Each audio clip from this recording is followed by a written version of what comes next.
2절로 3절입니다. 구약성경 1331쪽입니다.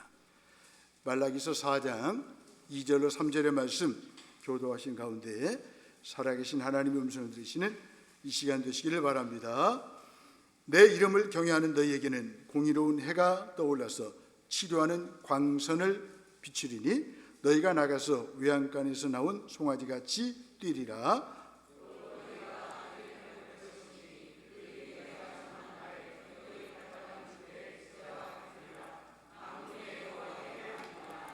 아멘. 하나님 아버지 말씀을 받습니다. 깨닫는 마음을 허락하시고 들을 귀를 열어주시고 보는 눈을 허락해 주셔서 말씀 통해 은혜 받고 주님 뜻대로 살게 하옵소서. 예수님 이름으로 기도하옵나이다. 아멘. 치료하는 광선, 이런 제목을 가지고 함께 은혜를 나누면서 기도 제목을 삼기로 합니다. 코로나19 이후에 세 가지 중대한 변화가 있어요. 유형에서 무형으로 변화됩니다. 전에는 눈에 보이는 것에 관심이 많았는데 이제 보이지 않는 무형에 관심이 많은 거예요. 더 나아가서 외연에서 내연으로 변화가 됩니다. 전에는 외적인 것에 관심이 많았는데 이제 내 마음속에 내 속사람을 잘 돌아보는 그런 일들이 나타나게 될 거예요. 더 나아가서요, 강하면서 유연함으로 변화가 일어납니다. 특히 외부에 대한 관심에서 내면에 대한 관심으로 변화가 일어나죠. 내적 여행의 깊이가 없는 삶은 곧 고갈됩니다. 내면 세계가 부실한 사람은 외부 세계의 무게를 감당하지 못하죠. 그래서 탈진하거나 또 갑자기 무너집니다. 그러면 어떻게 해야 할까요? 외면에 주어졌던 관심을 내면으로 이전시키는 혁명이 필요합니다. 이스라엘 백성은 온전한 예배를 드리지 못했어요. 하나님을 외면했어요. 하나님을 무시하고 거부했어요. 죄악 가운데 방향을 잃고 망가진 인생을 살았어요. 하나님을 외면한 결과는 참혹할 것이에요. 사람이 죄로 말미암아 망가지면 삶의 모든 것이 문제로 바뀌죠. 말라기 시대에 사는 사람들은 어둠 속에서 상처를 주고받으며 병들어 갔습니다. 그 시대가 깊이 병들었음을 아시고 하나님은 치료하는 광선을 비추시겠다라고 말씀하십니다. 본문 2절에 보시면 치료하는 광선을 비추리니, 여러분 은혜와 축복에 관련된 내용을 보면 늘 성경에 보시면 완료형이 아니라 현재형으로 사용하고 있습니다. 무슨 말입니까? 이미 은혜와 축복 주신 것이 끝이 아니라 지금 하나님께서 사모하는 저와 여러분들에게 주신다고 하는 거예요. 그래서 지금도 치료하는 광선을 비춰주신다라고 하나님은 말씀하신 거예요. 빛이 없는 곳에서는 어두움이 왕이죠. 죄가 왕노릇합니다. 지금 우리가 고통하는 이유는 마음의 병 때문에 그렇죠. 우리의 마음의 병을 일으키는 원인은 죄예요. 죄는 우리의 영혼을 병들게 하죠. 죄 가운데서 살아가는 모든 사람은 정상이 아니에요. 정상적으로 작동되지 않아요. 망가지고 깨져 온전하지 못합니다. 그 결과 사람들은 상처를 주고받으며 고통 가운데 살아가죠. 마음대로 되지 않아요. 중병을 앓고 있기 때문이죠. 상처투성이로 살아가지만 치료할 방법이 없어요. 하지만 하나님이 공의로운 해가 떠올라서 치료하는 광선을 비출 때 가능합니다. 공의로운 해는 곧 예수 그리스도를 말씀하고 있죠. 그리스도께서 우리 인생 가운데 임하시면 그때부터 치유의 기적이 일어납니다. 어둡고 병들고 망가진 곳이 그리스도께서 임하실 때 치료가 일어나게 되는 것이죠. 하나님을 경외하는 자에게 치료하는 광선을 비춰주십니다. 2절에 보면 내 이름을 경외하는 너희에게는, 하나님을 경외하는 사람들에게 하나님께서 치료하는 광선을 비추어 주셔요. 성경은 모든 지혜와 지식의 근본이 하나님을 경외하는 데 있다라고 말씀하고 있어요. 하나님을 경외하는 일은 최고의 지혜예요. 그다음 하나님께서 주시는 최고의 선물입니다. 지혜는 인간의 모든 삶을 바른 길로 인도하는 지표이죠. 세상을 살면서 부닥치는 다양한 문제들을 해결하는데 올바른 기준을 제공해 주는 것이 바로 지혜입니다. 하나님을 경외하는 자에게는 생명, 풍족함, 마음의 평안, 선한 삶, 치료해 주시는 다양한 복들이 약속되어 있어요. 그렇다면 하나님을 경외한다는 것은 구체적으로 무엇을 뜻하는 것일까요? 삶의 모든 영역 속에서 하나님의 절대 주권을 인정하며 그분을 두려워하는 태도를 말합니다. 하나님의 전능하심과 그의 역사 주권을 인정하며 그를 전적으로 의지하고 신뢰하는 자세를 말하죠. 하나님을 경외하기에 하나님과 사람 앞에서 늘 자신을 낮추고 겸손하기를 힘씁니다. 하나님을 경외하는 자에게는 공의로운 해가 떠올라서 치료하는 광선을 비춰 주셔요. 치료는 재앙에 반대되는 의미이죠. 재앙 가운데 있다고 하는 것은 중병을 앓고 있다는 뜻이에요. 하지만 공의로운 해이신 그리스도께서 오시면 치유의 기적이 일어납니다. 현대인들이 고통하는 이유가 무엇입니까? 육체적인 병과 마음의 병 때문에 고통하고 있죠. 죄 때문에 고통합니다. 죄는 우리의 영혼을 병들게 만들어요. 죄 가운데서 살아가는 모든 사람은 정상이 아닙니다. 정상적으로 모든 것이 작동하지 않아요. 망가지고 터지고 깨어져 온전하지 못합니다. 그 결과 사람들은 상처를 주고받으며 고통 가운데 살아가고 있어요. 사랑하려고 해도 온전히 사랑하지 못합니다. 죄를 짓고 싶지 않지만 죄를 짓지 않을 수가 없어요. 마음대로 되지 않아요. 병들었기 때문에 그렇습니다. 심각한 결함이 있기 때문입니다. 온 머리는 병들었습니다. 온 마음은 피곤합니다. 상한 곳이 없어요. 상한 것과 상처투성이로 살아가지만 치료할 방법이 없어요. 하지만 성경은 공의로운 해와 같으신 그리스도께서 우리의 인생 가운데 임하시면 그때부터 치유가 나타날 것을 말씀해 주고 있습니다. 어둡고 병든 곳에 그리스도께서 임하실 때 치유의 기적이 일어나게 되는 거예요. 지금까지 말라기서는 절망적인 이야기를 말하고 있습니다. 그런데 오늘 4장에서는 이제 소망을 주는 말씀을 전하고 있습니다. 여러분, 공의로운 해가 되시는 예수 그리스도가 우리의 소망이에요. 소망도 소망인데 산 소망이에요. 그리스도 외에 모든 것은 다 죽은 소망이다. 산 소망이신 주님을 바라보고 살아가시는 저와 여러분들이 되시기를 바랍니다.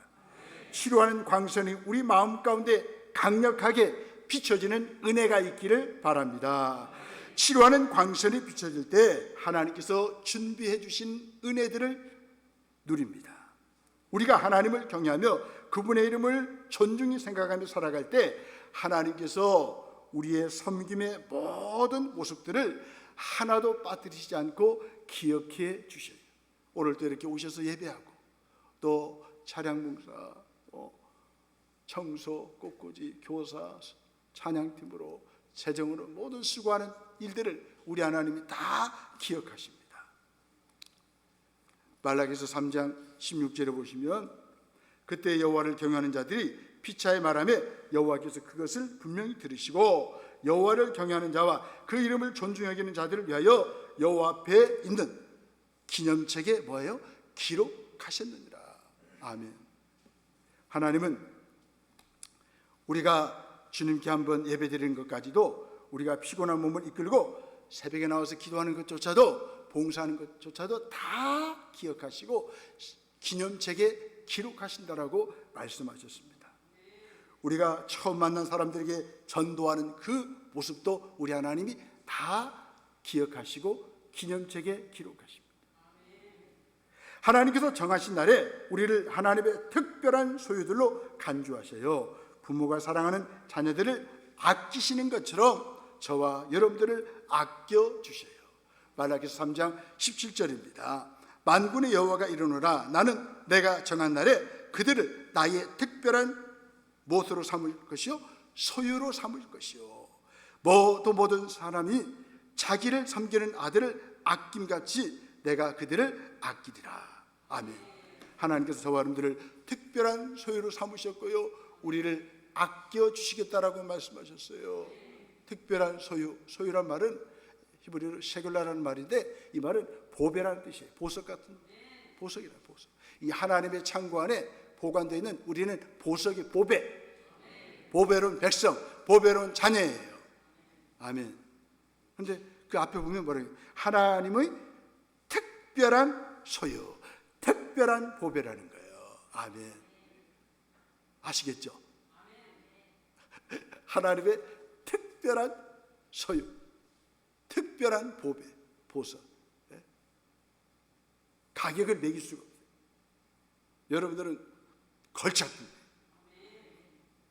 위대하신 분이에요. 나는 누구의 특별한 소유예요? 하나님의 특별한 소유예요. 아멘. 내 인생 내가 주인이 아니에요. 우리는 하나님이 주인이에요. 늘 특별한 소유이기 때문에 매일매일 삶이 특별한 날이에요.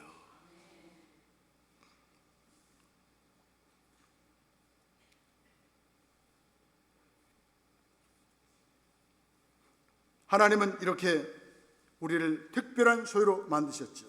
그 다음에 뿐만 아니라 우리가 주님을 섬기는 가운데 심신이 지치고 상해도 치료하는 광선을 비춰주시고, 지금까지 인생 살아오실 때 많이 힘드셨잖아요.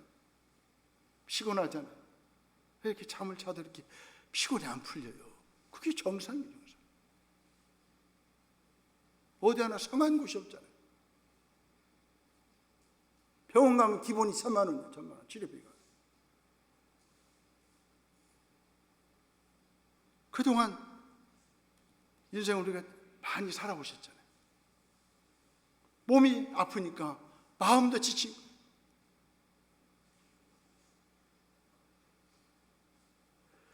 영혼과 육체가 상하고 지쳤을 때마다 주님이 베푸시는 은혜를 누리십시오.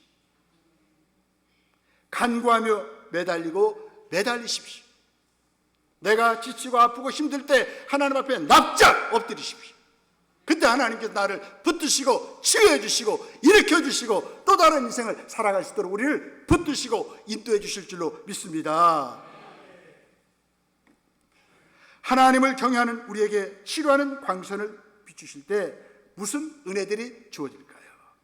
하나님이 지켜주시고 품어주십니다. 이 광선이라는 말 속에는 이 보호한다는 뜻이 있어요. 보호한다. 여러분, 광선이 빛이 바라면 주인이 다 죽어버리잖아요. 어둠이 다 물러가잖아요.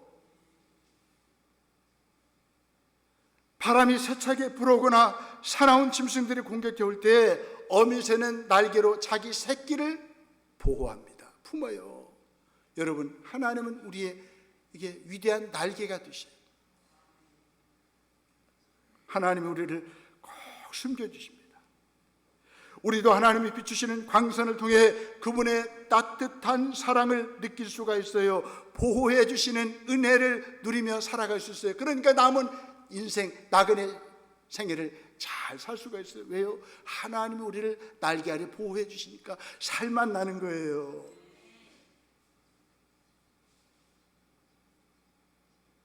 시편 91편 4절은 말씀합니다. 그가 너를 그의 깃으로 덮으시리니 내가 그의 날개 아래 피하리로다. 아멘. 하나님의 날개 아래 우리를 품어주셔요. 보호해 주셔요. 우리는 어두울 때 퍼지는 전염병과 밝을 때 닥쳐오는 재앙을 두려워하지 않아요. 하나님의 날개가 나를 보호하시기 때문에 그렇습니다. 우리는 이렇게 하나님의 보호를 받는 특별한 소유예요. 세상에는 사랑이 없어요. 사람들은 비교와 경쟁 속에서 치열하게 싸우며 살아가죠. 사람들은 두려움, 불안, 강박증으로 서로 경계하며 살아갑니다. 세상에서는 고소와 고발이 특별히 난무합니다. 어느 곳에요? 전라북도가 더 심해요. 참 부끄러운 일이에요. 상대방의 허물과 약점을 감춰주지 않아요. 약점을 알면 하나라도 더 들춰내서 죽이려고 합니다. 이게 세상의 삶의 방식이에요. 매정하고요, 냉혹합니다. 이런 세상에서 살아가는 사람들은 상처가 깊을 수밖에 없어요. 하지만 하나님이 치료하는 광선을 비춰주실 때 그분의 사랑이 우리의 마음 가운데 임해요. 하나님이 우리에게 주는 은혜가 무엇입니까? 우리를 무한히 받아들이십니다. 절대로 내치지 않으셔요. 하나님은 얼마나 망가졌든지 무슨 죄를 지었든지 상관하지 않으셔요. 우리가 돌아오기만 하면 다 받아주셔요.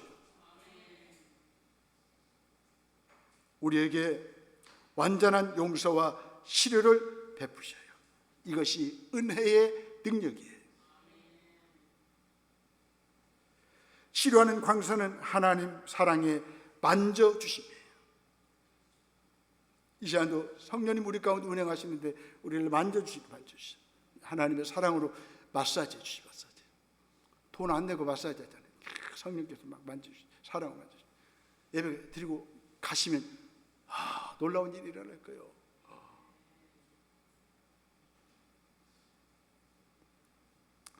하나님이 계속 사랑의 광선을 비추시면 마음의 병이 치유가 됩니다. 응어리진 것도 풀려져요. 그 어떤 것도 하나님의 사랑이 다 녹여버립니다. 마음의 병이 치유되면 몸의 병도 회복됩니다. 여러분 죄송한데요, 좀 어디 아프시면 좀 기다리세요. 기다리면 자연적으로 치유가 되도록 하나님 만드셨어요.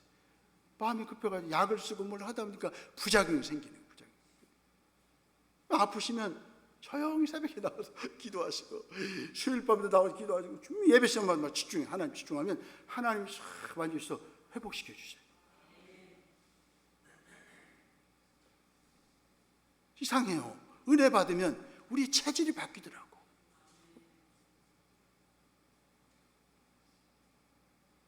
치료하는 광선은요, 이렇게 하나님의 사랑이 임하시는 거예요. 하나님은 치료하는 광선을 비추셔서 또 저와 여러분들을 자유하게 하십니다. 본문 2절에 보니까 너희가 나가서 외양간에서 나온 송아지같이 뛰리라. 하나님이 치료하는 광선을 바라시며 어쩌면 첫 번째는 나가. 이 말은 사명을 발견하는 거예요. 비전을 발견하는 거예요. 맨날 움츠렸던 사람이 이제 뭡니까? 치유를 받고 회복되니까 나가는 거예요. 인생이 바뀌는 거예요. 하나님은 갇혀있는 송아지를 풀어주셔요. 외양간 밖으로 나간 송아지는 기뻐 뛰며 춤을 춥니다. 이런 인생을 살아가도록 저와 여러분들을 자유케 하신다 그 말이죠. 현대인들은 모두 묶여 있어요. 죄는 우리를 억압해요. 그 죄에서 빠져나오지 못하게 합니다. 마음대로 살지 못하게 합니다. 갇히게 해요. 또 어떻습니까? 마음이 어둡게 만들어요. 중독은 우리를 뭔가에 매이게 하죠. 자유하지 못하게 하죠. 사람들은 정신적으로 억압당하고 스트레스에 시달리고 있어요. 강박 증세에 시달릴수록 좌절을 경험하죠. 그래서 분노의 수위가 높아지는 거예요. 분노를 조절할 능력을 잃어버리는 거예요. 사소한 일에도 폭력을 행사합니다. 우리 안에서 오랫동안 만들어진 죄의 습관, 중독은 견고한 진과 같아요. 구원받았지만 여전히 죄가 주인 노릇을 하고 있습니까? 과거의 삶에 묶여 있습니까? 해와 치료하는 광선이신 예수 그리스도의 은혜를 누려야 합니다. 은혜가 우리를 자유하게 하죠. 말씀을 통해서 은혜를 받아야 됩니다. 여러분 말씀드렸잖아요. 모든 성경에 나타나는 은혜와 축복은 완료형이 아니라는 거예요. 현재형. 계속 우리에게 주어지는 거죠. 여러분들이 사모하는 만큼, 열려있는 만큼 하나님께서 계속 부어주시는 거예요. 그때 우리는 자유를 경험하여 기쁨이 있고 우리 삶에 생동감이 넘쳐요. 하나님이 강하게 하십니다. 2절에 보니까 송아지같이 뛰리라. 아멘. 갇혀있던 인생이 이제 뛰어요. 살아 움직이는 생동감이 넘치는 삶을 살아가는 거예요. 무슨 퇴직이 중요한 게 아니에요. 은퇴하는 게 중요한 거. 은퇴부터 우리는 새로운 인생을 살게 되는 거예요. 삶이 병들면 생기가 없어요. 살아있지만 활력이 없어요. 꿈을 잃어버려요. 그런데 성경을 말씀합니다. 은혜를 받으면, 치료하는 광선을 받으면 나이 드신 분들도 뭐예요? 꿈을 꾼다는 거예요. 젊은이들이 환상을 본다는 거예요. 얼마나 감사해요. 성령 무리 가운데 임하시면 보여요. 사명이 보이고 비전이 보여요. 그러니까 은퇴하고 나서 더 바쁜 거예요. 아멘. 여러분 은퇴하시다가 어깨 쭉 늘어질 수가 없어요. 새로운 인생을 또 살잖아요. 나이 드신 분들 이제 인생 다 살았다고 생각하시면 지금부터 사는 거예요. 지금부터 새로운 비전을 가지고 주님이 주시는 위로를 받고 주님과 함께 새로운 일을 우리가 행하는 거예요. 여러분 나이 70, 80이 나이 숫자에 불과해요. 나이가 드셔도 늘 생기 있는 삶을 살아가는 거예요. 내 몸에서는 기력이 약해지지만, 수분이 말라가지만 하나님 주신 은혜가 날마다 나를 생기 있게 만드는 거예요.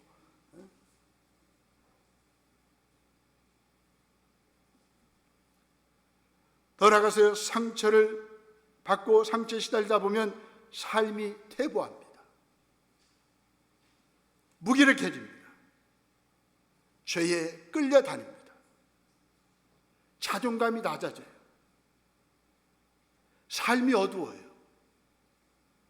하지만 치료하는 광선이 비추면 회복되고 성장합니다. 계속 강해집니다. 디모데후서 2장 1절에 말씀합니다. 그리스도 예수 안에 있는 은혜 가운데서 강하고, 아멘. 저와 여러분들은 예수님을 모시고 있잖아요. 그분이 나의 구세주와 인생 주인으로 우리 고백하고 있잖아요. 그분이 내 안에 성령으로 와 계시는데 그리스도 예수의 은혜 안에 있는 사람은 날마다 강하고, 아멘. 나는 강한 남자예요. 강한 여자예요. 계속 강하게 우리를 만들어 주시는 거예요. 오늘날 병든 사람이 많아요. 우리는 하나님 안에서 치유를 경험하고 치유받은 가슴으로 세상 사람들을 치유하는 사람으로 사십시다. 치료하는 광선이 비춰질 때 하나님이 승리하게 하십니다. 본문 3절에 보시면 또 너희가 악인을 뭐할 것이며 밟을 것이니 또 그들이 내가 정한 날에 너희 발바닥 밑에 뭐와 같으리라? 재와 같으리라. 아멘. 승리하게 하신다는 거예요. 치유를 경험하고 강해지면 성장합니다. 다스리며 삽니다. 권세를 누리며 승리합니다. 여러분은 누구예요? 하나님의 자녀 아닙니까? 자녀들은 우리에게 하나님께서 권세를 주셨어요. 요한복음 1장 12절 말씀 다 알잖아요. 영접하는 자, 곧 그의 이름을 믿는 자들에게는 하나님의 자녀가 되는 권세를 줄까 말까 그랬대요. 주셨으니 이 말은 자녀가 되는 권세를 얻었다 이 말은 자격이 주어졌다 그 말이에요. 전적인 하나님의 은혜예요. 나는 하나님의 자녀예요. 하나님의 자녀에게 반드시 따라오는 게 있어요. 권세. 아니, 내가 차를 타고 가는데 경찰이 나를 불러요. 신호 위반. 내가 그래서 도구로 당신 뭔데? 그랬더니 알고 봤더니 나라에서 그렇게 단속을 하고 권세를 위임했더라고.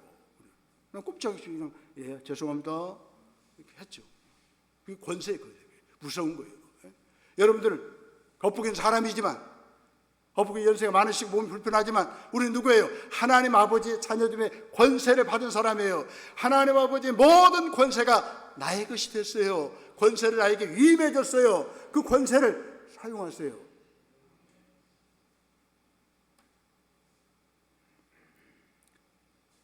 이제 우리는 이전에 악인들의 지배를 받았어요. 질병의 지배를 받았어요. 어둠의 지배를 받았어요. 저주의 지배를 받았어요. 전에는 어떻습니까?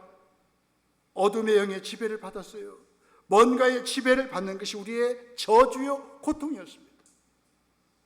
하지만 예수 그리스도께서 저주스러운 십자가에서 내 대신 저주를 짊으시고 죽으셔서 우리를 자유케 하셨어요. 하나님의 자녀가 되는 권세를 주셨어요. 예수 그리스도 안에서 우리의 인생에 반전이 일어났습니다. 지배받지 않고 다스리는 자로 살게 하십니다. 밝게 하셔요. 발바닥 밑에 재와 같게 하십니다. 예수님의 이름으로 승리를 선포하십시오. 나를 위해서 죽으시고 부활하신 예수 그리스도가 죽으시면서 승리했듯이 저와 여러분들도 승리했습니다. 우리는 두려울 것이 없어요. 저와 여러분들은 빛의 자녀들이에요. 에베소서 5장 8절의 말씀입니다. 너희가 전에는 어두움이더니 이제는 주 안에서 빛이라 빛의 자녀들처럼 행하라. 아멘. 예수 그리스도의 빛을 받고 품고 이 세상 가운데서 어둠을 걷어내십시다. 상처를 치유하고 사람들을 살려내십시다. 그리스도 안에서 얻게 된 새로운 신분에 걸맞은 자부심과 영적인 품위를 갖추며 살아갑시다. 주님의 은혜로 부르심받고 치료받은 거룩한 백성이 되었음을 날마다 고백하며 감사합시다. 아멘.